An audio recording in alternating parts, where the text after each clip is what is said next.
Welcome back to tonight on Channels Television. When you see, when you meet my guest tonight, you understand why we need to go back to the grassroots. Henry Amike holds the national record in the 400 meters hurdles, 48.50 seconds since 1987. And we've not broken it. We will get one young boy that will break it. Henry Amike is the technical advisor for the Channels Track and Field Classics. He's with us in the studio. Henry, it's good to have you on sports tonight. It's my pleasure to be here. Awesome, awesome. Since yesterday that we put this out there, we've been getting loads of questions. It's the maiden edition of the Channels Track and Field Classics. What's the objective? Well, first and foremost, I must congratulate the chairman of Channel Television for having the initiative to promote sports so that we can go back to yesteryears. You know, the purpose of this track and field event is to go back to where we were in the past. Because when we were growing up, we went through school system, and from school system, because you must balance sports and education. Without that, you cannot get anywhere. So what is the objective of this is for us to be able to balance education and sports. That's right. Objective is to balance education and sports. Remember, that's also the guiding principle of the Channels International Kids Cup. So whenever we are dealing with students, with kids in the schools, you must not forsake education. Athletics is very broad. We're going to the track and field. What are some of the events we're looking out for? Well, we are thinking about the first edition to have 100 meters boys and girls, 200 meters boys and girls, 400 meters boys and girls.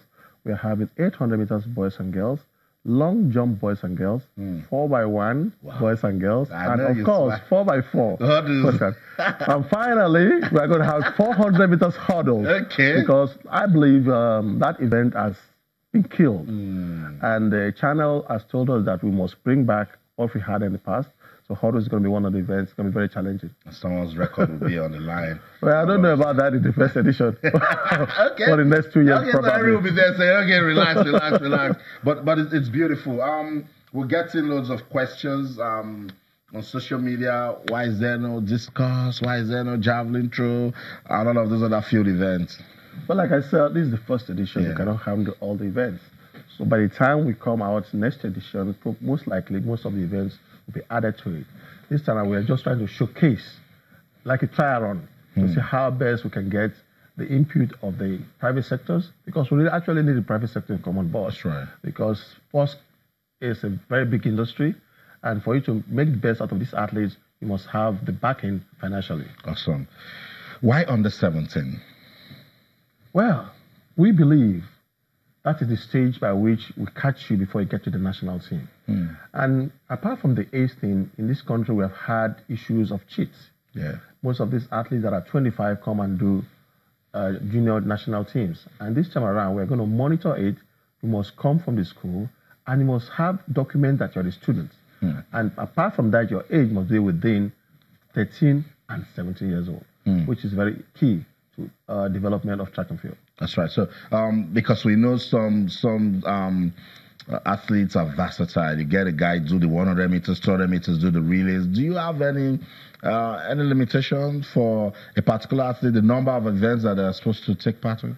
Well, we are going to go according to the International Athletics Federation rules, which means you can do 2 and a relay, maximum 4, because you can run both 4x1 and 4x4.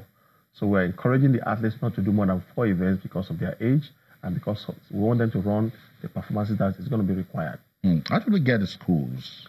Well, this first edition, we are going to the 6 districts. We have gone through the Ministry of Education in Lagos State and Lagos State Sports Commission.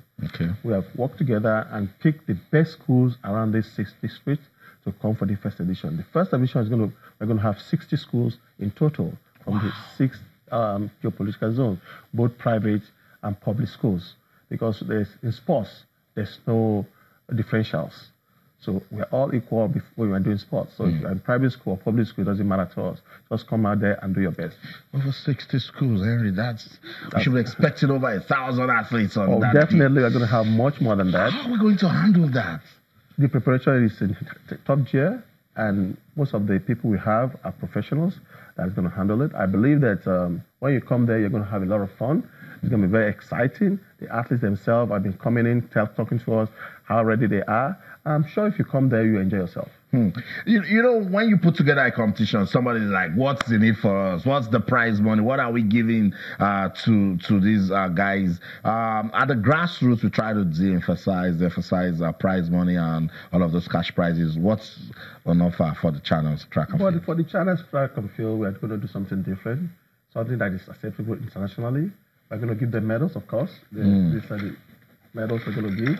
We have both gold, silver, and bronze here. Okay, beautiful. That we're going to give to them. Yeah. And then apart from that, the most valuable athletes, male and female, first, second, third, we're going to give a little incentive. Okay. You know, maybe to buy spy shoes and things like that, because we know most of the schools, especially public schools, they cannot afford to sponsor their students. So we're going to give them token like maybe 25,000 naira, 20,000 naira, 10,000 naira for the top three. That's right. So it will look like somebody's coming there because he wants to come and win 1 million naira. No, they will get a fight. definitely not. Age cheat is a big problem. How do we intend to fight that?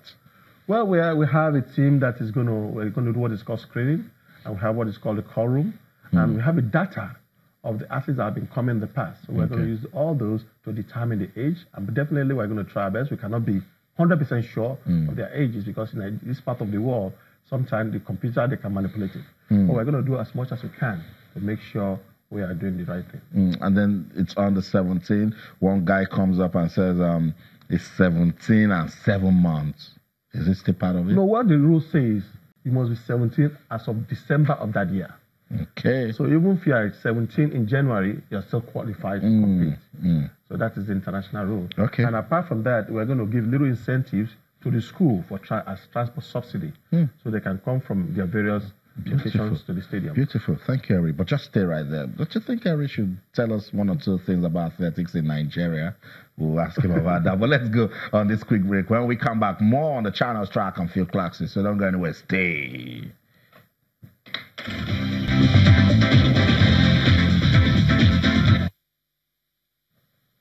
Welcome back, Sports Tonight on Channels Television. We are taking a look at the maiden edition of the Channels Track and Field Classics, another grassroots initiative from Channels Television. And what are we doing? We're going into secondary schools to discover talents in athletics for our dear country, Nigeria. Henry Amike has been there, done that with athletics in Nigeria. He was a 400 meters hurdler, still holds the national record. And I've told him on live TV that we're going to get somebody that will smash that record because he's been keeping that record since 1970s. 1987. It's time for it to go. So, Henry, we're taking a look at things that will make it a beautiful competition. Security is very important. What are the plans in place? Well, the security apparatus has been beefed up. So you are safe to come to the stadium, Teslim Balogun Stadium, come 11th and 12th of November. It's going to be very exciting. Like I said, security-wise, rest assured, nothing will happen to you. All the apparatus is in place. And we are hoping that there won't be any great crash from anybody. Okay, even if there's going to be great crash, as long as they're coming to cheer the athletes and not cause trouble, they can come to the stadium. It's beautiful that we're also including girls into this because if you look at the terrain, the ladies seem to be doing so well with athletics. So at this stage, it's very, very important. Well, we're having both male and female, which I think in the past, a lot of female athletes have done Nigerian proud, and we should not leave them behind. And the events we are doing for now is like the sprints and the middle distance. Eventually go to the long distance and the lower hurdles. It's 2 days, and with the amount of athletes that will be on parade, when do we start on the 11th? The 11th, we're going to start at 10 a.m. Both days, we're going to start at 10 a.m. in the morning, and the first phase is going to be between 10 and 12:30, and the afternoon we come back between 2:30 and 5 o'clock. That's right. So they come, they go to the information. Apart from there, there's going to be a place for them to stay and have their beverages and food so that they can be happy coming back for the afternoon race. So, Henry, on social media, they're asking, after this competition, yes, it's the maiden edition, I know there are more plans to come, but is there any program for continuity? We discover a talent, what's next? Well, our hope is to discover, that's why we say we're going to have most valuable athletes. Those most valuable athletes are going to arrange coaching techniques for them and people where they can go, depending on where their schools are, because we believe in education. We are not going to take you out of your school to come to any camp. We take you where you are there will be a coach that will monitor your programs. What happens when you find a guy that is above 17 or somebody that is breaking the rules? Well, definitely the school will be punished, not the athlete itself, because the school that brought the athletes to the venue. So any school that bring any athlete that's a mercenary or is older than 17 years old, the school will be penalized. Wow.